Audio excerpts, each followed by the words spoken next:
Hello, my smallish friends. Today I thought I would read for you Junie B Jones Has a Peep in Her Pockets by Barbara Park. This will be the first time that I read this book, but my son loved Junie B Jones when he was smallish, like you. So I think it'll probably be really good.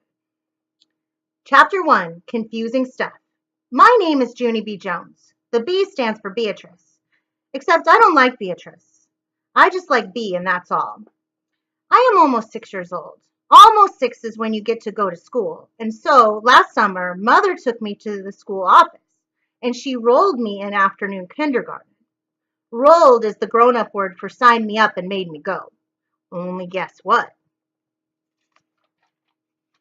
I don't even mind going there hardly, because I made two bestest friends at that place, that's why. Their names are Lucille and that Grace. We are like three peas in a row. My teacher's name is Miss. She has another name too, but I just like Miss, and that's all. Only here's the trouble. Just when I was getting good at kindergarten, Miss made an announcement to our class, and she said that pretty soon school is going to end. I did a gasp at that terrible news. No, Miss, no, no, no. How can school end? 'Cause Mother said I have to go to school till I am an old teenager, and I am not even 6 years old yet. Miss, quick shaked her head. Oh dear, I'm sorry, Junie B, she said. I'm afraid that you've misunderstood me. School isn't going to end forever. School will just be taking a summer vacation. She smiled at me. You and everyone else in this class will come back to school in September. It's just that you won't be in room 9 anymore. I quick got out paper and crayon. Okie dokie. Then tell me the name of our new room, I said, 'cause I will need to tell Mother where to bring me. Miss did a little frown. I'm sorry, she said again, but right now I have no idea what room you'll be in next year. Now I did a frown too. So what am I supposed to do then? Just wander around the school until I find you people? Miss looked funny at me. Adorable. You still don't understand, she said. Next year, you're going to have a different teacher, Junie B. Next year, you're going to be in first. First what? I asked. First grade, she said. Just then, my stomach felt sickish inside, 'cause I don't even like first graders. That's why. First graders are bullies to me at recess. And I don't want to be in the same room as those guys. Pretty soon, a boy named William started to sniffle very much, because William hates first graders even more than me. That's because one time a first grader stole William's winter hat with the ear flaps, and he put it on a dog that was running around the playground. And the dog runned away with William's ear flap hat forever. I patted William very nice. Me and William don't want to be in the same room as first graders, I told Miss. Me and William prefer children our own age. Me too, said my bestest friend Lucille.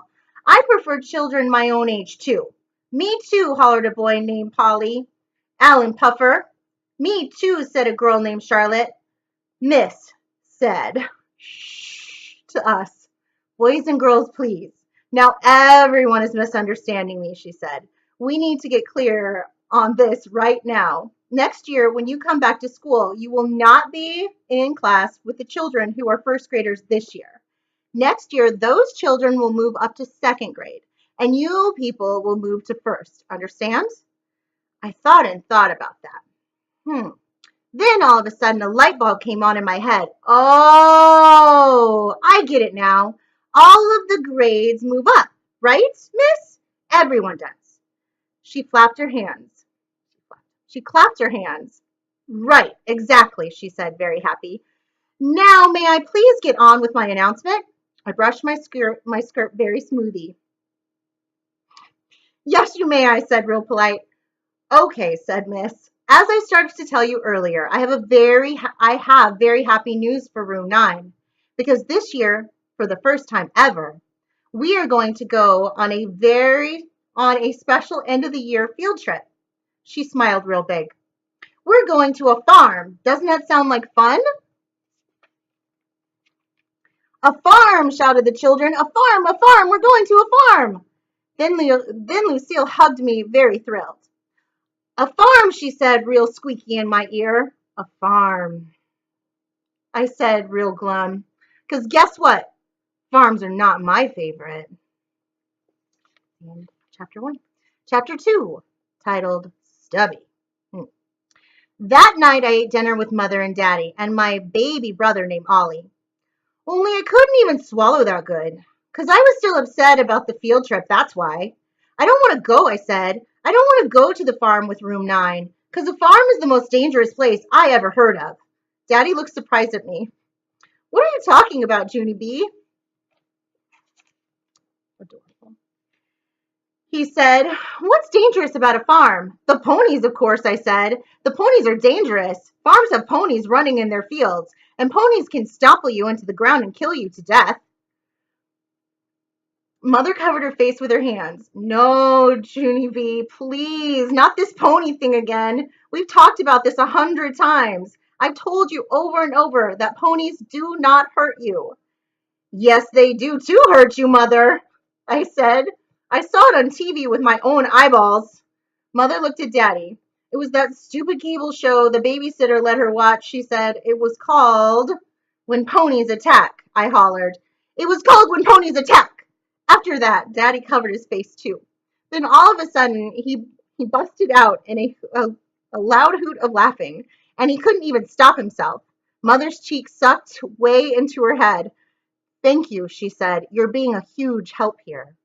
Then Daddy got up from his chair, and he went to his room for a timeout. That's when me and Mother had another long talk about ponies. She told me that her Uncle Billy used to have a farm, and that the farm had a pony named Stubby, and that Stubby was gentle as a lamb.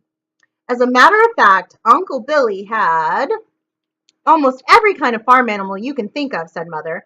Pigs, cows, sheep, chickens, goats. He even had a mean old rooster named Spurs. But out of all those animals, the pony was the sweetest. Mother smiled. You would have loved Stubby, Junie B, she said. He used to follow me around like a puppy. He did, I said. He did, she said back. Honest, honey, I would never let you go to a farm if there was even the tiniest chance you would be hurt by any of the animals. But my Uncle Billy's farm had the gentlest animals I ever saw. Mother smiled a little bit. Well, except for that mean old rooster anyway, she said. Just then, Daddy came back into the kitchen. He said apology to me. I'm sorry, Junie B. I didn't mean to laugh, but that TV show you saw was just so ridiculous. I couldn't help it. After that, he sat down at the table and he filled out my permission slip for the farm. You're going to love this trip, he told me. We'll get you one of those little throwaway cameras from the drugstore, and you can take pictures of all the animals you see. Great idea, said Mother, and I'll take you shopping for a brand new pair of overalls, and I'll even pack you your very favorite lunch. After that, I got down from my chair, very quiet, and I went to my room.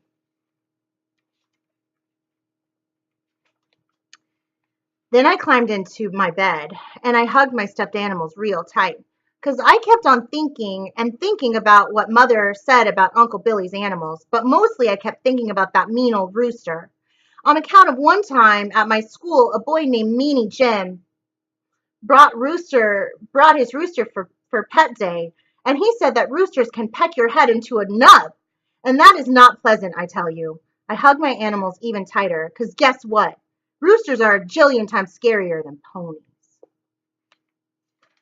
All right, that was the end of chapter 2. So far, I'm loving the book. I hope you are too. We'll get to chapter 3 next.